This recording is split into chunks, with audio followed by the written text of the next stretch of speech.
안녕하세요. 고품격을 지향하는 시사예측 프로그램 디베이트의 브레송입니다. 디베이트 엠블리입니다. 디베이트의 풍류판관입니다. 자, 두 분 지난번 방송 이후에 소감이 어떠신지 한번 말씀 한번 주시죠. 네, 참 그 기대 이상으로 많은 뷰가 나왔고 피드백도 많았는데 뭐 주된 피드백이 제발 두갈식으로 말해라, 잘난 척 좀 그만하라, 셔츠가 낀다 등등 뭐 여러 가지 피드백이 있었지만 그래도 이제 시청을 많이 해주셔서 참 좋았고요. 네, 뭐 이번에도 똑같은 톤은 아니지만 추세를 이어가서 좋은 방송을 찍는 걸 목표로 하고 있습니다. 저도 촬영하면서도 너무 재밌었고 그리고 생각보다 많이 봐주셔서 방송을 열심히 해야겠다라는 생각도 들었어요. 자, 이번에는 유시민 대권론에 대해서 한번 이야기해 보시죠.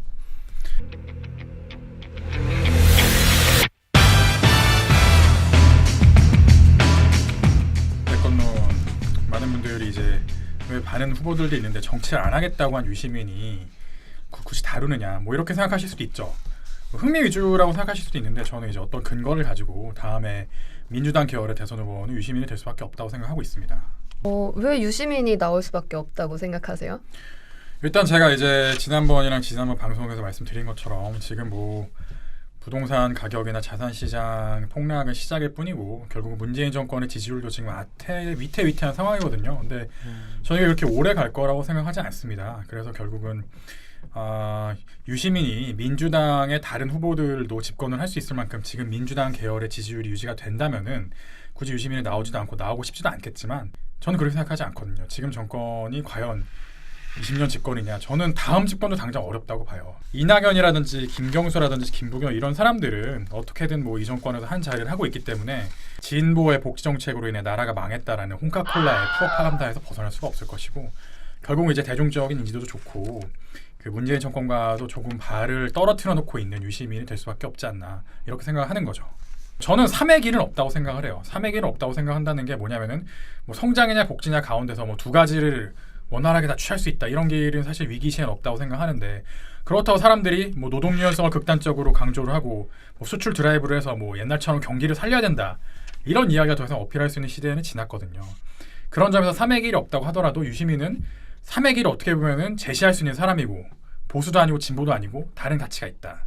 그 이야기를 말을 하면 설득력이 있을 만큼의 그 지성과 대중적인 인지도를 가진 인물이기 때문에 유시민이 될 가능성이 높다 이렇게 생각하는 거죠.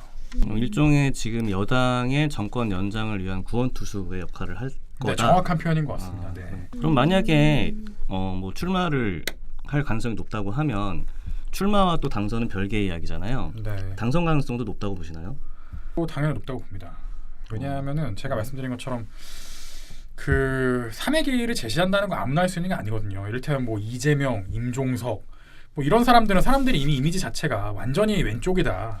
내지는 인성에 파탄 났다 이렇게 얘기를 하는 건데 유시민 같은 경우에는 어떻게 보면은 잘 포용력이 있게 여러 계층을 끌어올 수가 있어요. 물론 이제 뭐 나이 드신 분들은 유시민이 옛날에 백바지로 출근했던 걸 기억하면서 저런 개념 없는 놈이 어딨냐 이렇게 생각하시지만 이미 유시민도 기성세대에 해당하는 나이가 됐고 그렇기 때문에 지금 투표장에 나올 40대 50대들한테 어필할 만한 요소가 분명히 있거든요. 이 사람 서울대 나온 사람이기도 하고 더군다나 뭐 정치적으로 어떻게 보면은 진보와 보수를 가리지 않고 깔 수 있는 옛날에도 이제 보면 이석기 사태 때도 이 사람들이 버려야 된다는 포럼부터 시작을 해가지고 지금 진보 정권에 있어서도 분명히 싫은 소리도 하는 사람이기도 해요. 이런 자기 목소리를 낸다는 게 결국 중도를 얼마나 잡느냐. 그러니까 20%의 사람은 뭐 무슨 짓을 해도 보수를 지지하고 좌파를 지지하게 돼 있는데 결국 중도를 누가 먹느냐 싸움에서 그 우위를 점할 수 있는 후보라고 생각하는 거죠. 거기다가 하나 더해서 경상도 사람이라는 것도 무시할 수 없습니다. 사실 우리나라에서 김대중 대통령을 제외하면 그 민주당 계열에서 대통령이 당선이 되려면은 경상도 사람이어야 되거든요. 내가 민주당 계열인 거는 그래 우리가 알겠지만 그래도 너가 경상도 사람이니까 우리가 뽑아준다. 이렇게 해서 된 사람이 노무현이랑 문재인 있지 않습니까? 뭐 김대중 대통령이야 이인재가 표를 갉아먹었으니까 된 거고 뭐 이런 관점에서 봤을 때는 유시민의 지역이 경상도 출신이라는 것도 뭐 옛날만큼은 아니지만 결국은 그 야당 후보 지금은 이제 여당이죠. 야당이 대통령 당선을 하려면 경상도 출신 후보가 나와야 된다라는 그 오래전 허주 김윤환의 그 대선 구상처럼 여전히 이어져고 있는 아젠다라고 생각을 저는 하는 겁니다. 혹시 유시민 씨 방송을 보셨나요? 네, 봤죠. 본 적 있죠. 네. 최근에 네. 하는 방송이 있는 걸로 알고 있는데. 알릴레오 말씀하시는 거죠? 네네. 그게 지금 나오자마자 뭐 200만 뷰가 나왔다고 그러더라고요.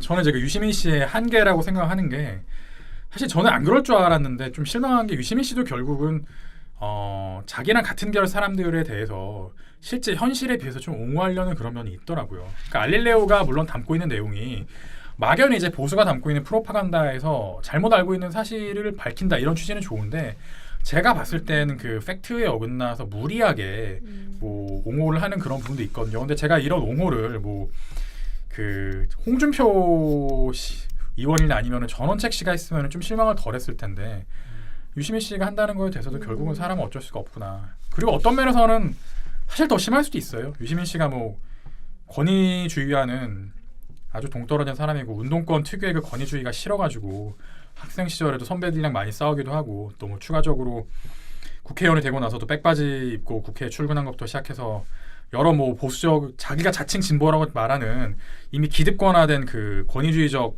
진보 계열 사람들이랑도 다툼도 참 많았는데 근데 이제 그거랑 별도로 결국은 운동권 사람들이 가지고 있는 동지 의식이라는 건 아무리 자기들끼리 싸워도 굉장히 무시 못하는 거거든요. 결국 그 안에서 아직 묶여있는 면이 있다.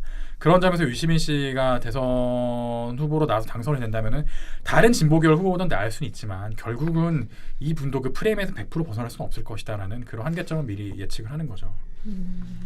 지금 국민들이 원하는 거는 우리는 산업화 시대 여군으로서 경제를 살려야겠다도 아니지만 우리는 누구나 평등한 세상을 만들기 위해서 아니면 조국의 통일, 민족의 화합 이런 게 아니에요. 사실 사람들이 지금 원하는 거는 편하게 좀 잘 먹고 잘 사는 거거든요. 그래서 이제 어느 한쪽의 스탠스를 취하는 사람들에 대해서 어떻게 보면 좀 경계를 느끼고 있고 결국은 유시민 씨나 또는 이제 제가 나중에 다다음 방송에서 얘기할 제가 이제 대망론의 주인공이 될 거라고 생각하는 그런 분이나 이런 분들이 결국은 대중의 지지도를 받을 거라고 생각하고 유시민 씨가 정치를 할 의도가 없는 거는 아마 진심이라고 생각해요. 그분은 정치 옛날부터 보면은 정치라든지 권위주의 이런 거랑은 담을 쌓고 사는 타고난 자연이기 때문에 근데 그거랑 별도로 이제 구원투수로 나오는 건 아까 제가 말한 알레오가 결국은 자기랑 같은 계열 사람들에 대한 옹호를 결국 담고 있다는 것처럼 아무리 이분이 자유주의자고 권위주의적인 진보에 오히려 타락한 모습에 경계를 느끼는 사람이어도 이 노무현과 김대중 노무현 그리고 문재인의 유산이 완벽하게 박살이 나는 그 상황에서는